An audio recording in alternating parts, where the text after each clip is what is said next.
false idols and putting your power outside of yourself. Now, this is a big one, and if you get this, it will transform your life and free you in so many ways. When I was growing up, it was all about getting the best grades, and your worth was so tied to how well you did in school. And I remember having dreams where I felt like my parents would stop loving me because I did bad. And this carried through in everything that I did. And when I started my spiritual journey, I started to take the same mentality into my spirituality, that if I do well, I get rewarded. If I am constantly improving, then I will get to where I need to be. I will get the recognition, the love that I was needing. And a strong message came through to me that gone are the days that we put our power outside of ourselves. There has been so many times where I have trusted in a spiritual teacher or a certain ideology, gurus and teachers that have given me so much wisdom. As a learner that I am, I would just dive in, and as much as I've gained so much from them, at some point something would make it all crumble away for me to realize, like, wait, this person is not perfect. This person might be manipulative, and made me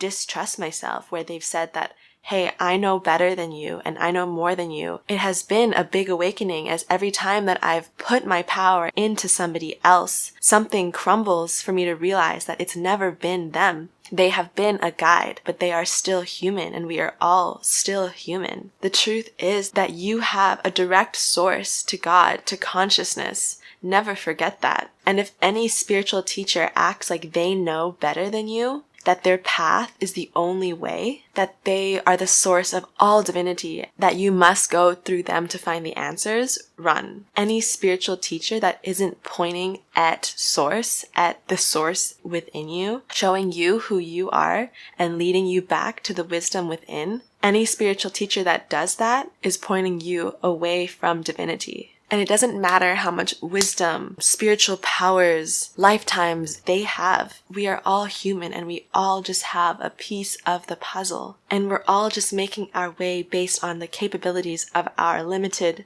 mind and perception. There was a teacher I had that has been the most profound, who has led me to the ways of the universe that have opened up my consciousness, that helped me to traverse through my past lifetimes and liberate myself in ways that I have never experienced before. And with that opening and seeing the magic that unfolded, I began to trust him. I began to trust his word over mine, that I gave up. I ignored my intuition, and he ended up being exploitative, manipulative, and gaslit me out of my own voice. Beware of a lot of these spiritual teachers, because as high as they go, the harder they can fall, the lower they can go. We all have a shadow, and we all need to check ourselves, and those who think they are perfect are far from it. And this is a message to really remind you to come back to yourself. In this lifetime, you chose to be you. You didn't choose to be anybody else. So who in their right mind can tell you how best to be you? Never forget that.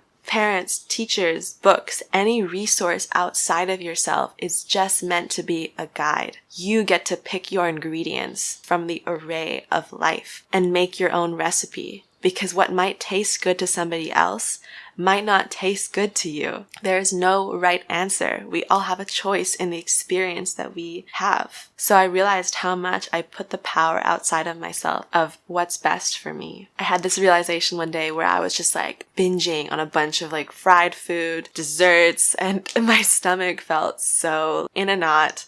I went to a party, dancing, and I just felt like so icky in my tummy. And I was putting myself down like, oh my God, like, why don't I have better self-control? What's wrong with me? If I was really following this path, then I should be perfect with my health. And what would my guides think? My higher self, like God, any like external thing is going to be so ashamed of me. In that moment, I flashed back to being a kid and needing to prove myself to my parents. And as a kid, you see your parents as God. They know all the answers and you don't. And in that moment, I just laughed with this existential realization that who the fuck is gonna tell me who and what to be? This is my life and I chose to be here. Nobody else put me here. There's no other reason for us to be here but for the joy of existence, and I am going to choose how I live that life and how I want to express that joy. And if I want to run too fast and fall on my face and cry,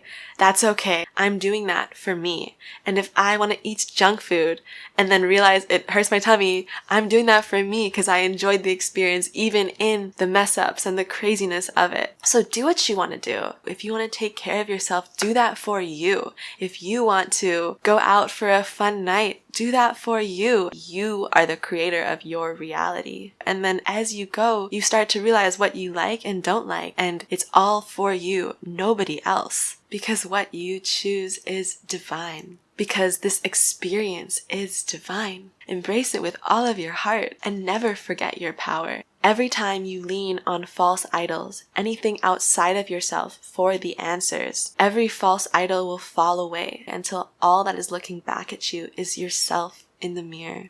It's always been you.